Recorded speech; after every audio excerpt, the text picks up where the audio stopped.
acquire leasehold interest for a number of years, the one who granted the land to you still has interest in it after your duration ends. Then we have customary tenancy. So customary tenancy is a contract-based right to occupy and use customary land. And it's created by an agreement between the allodial title holder or the customary law freeholder or the usufructuary holder. It specifies the terms such as rent, share of farm produce, or land partition, and it may involve payment of cash, produce, or physical subdivision of the land.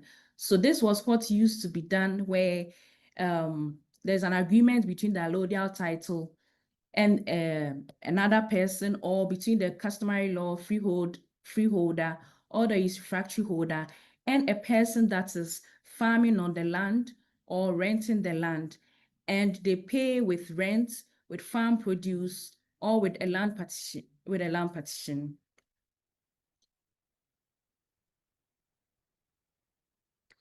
So now, with an understanding of the types of land we have and the kind of interest that you can acquire in land, let us look at the land acquisition process. So when you are acquiring a land in Ghana, the best practice is to do due diligence.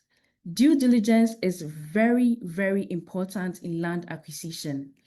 It has the potential to solve or to reduce the risks that are associated with land acquisition. Due diligence is also very important because if you conduct due diligence, you may be able to defend your title when disputes arise. So due diligence is defined by the Merriam-Webster Dictionary as care that a reasonable person exercises to avoid harm to other people or to their property. So when we say a reasonable person exercising due diligence, it means that any prudent person in the same circumstances that you find yourself would take these steps when conducting what you are doing, which is land acquisition in this discussion. So if you are doing due diligence, it means that you are taking steps that any prudent person would take when acquiring land.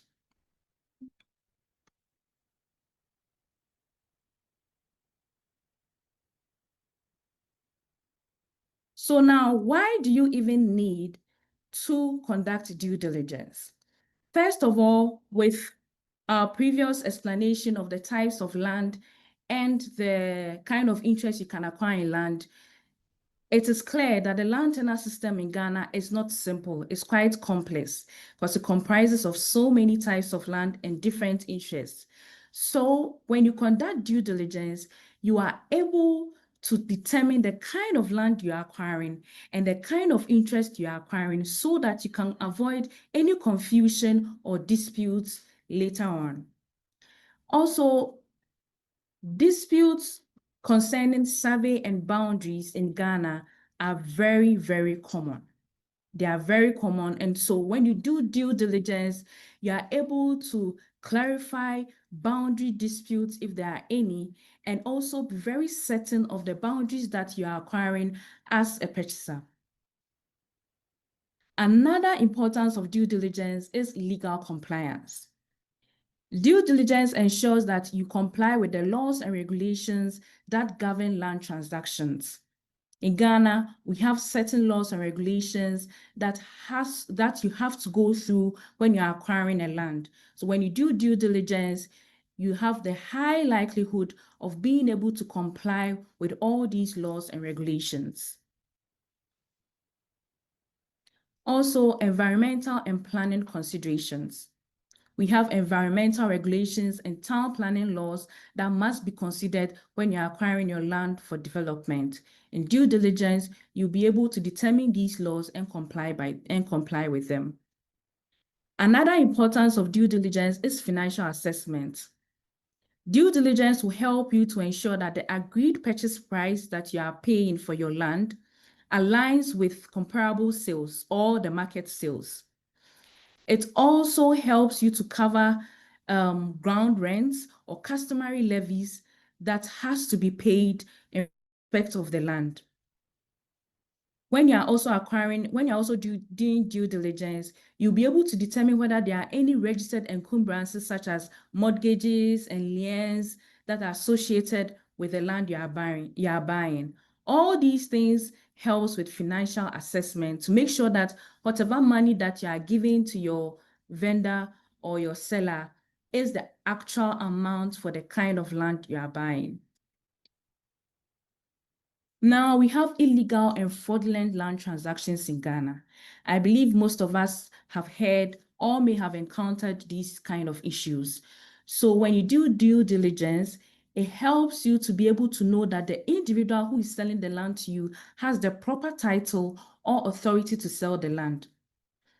Because some of these people will use forged documents and incomplete documents, but due diligence will help you to determine all these things. There is also what we know as double ownership or overlapping sales, where sellers will sell a particular land to more than one person. Due diligence will help you to uncover these things and mitigate your risk or prevent the risk. Now, we also have an issue called land guard issue in Ghana that I know most people also know about, where unlicensed individuals are hired by certain persons to protect lands that usually are under disputes, and they use intimidation or violence to enforce their purported interests. If you do due diligence, you'll be able to determine these kind of issues and solve them or prevent financial loss to you. We also have an issue known as unregistered real estate agents. In Ghana, any real estate agent has to have a valid license from the Ghana Real Estate Agency Authority.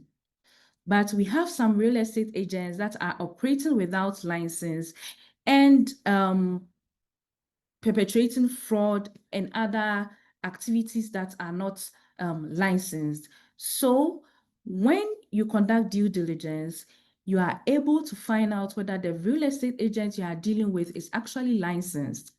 And this will help you in case any issue or any breach comes up, because then it means you can always report them to the authority for disciplinary measures to be taken against them.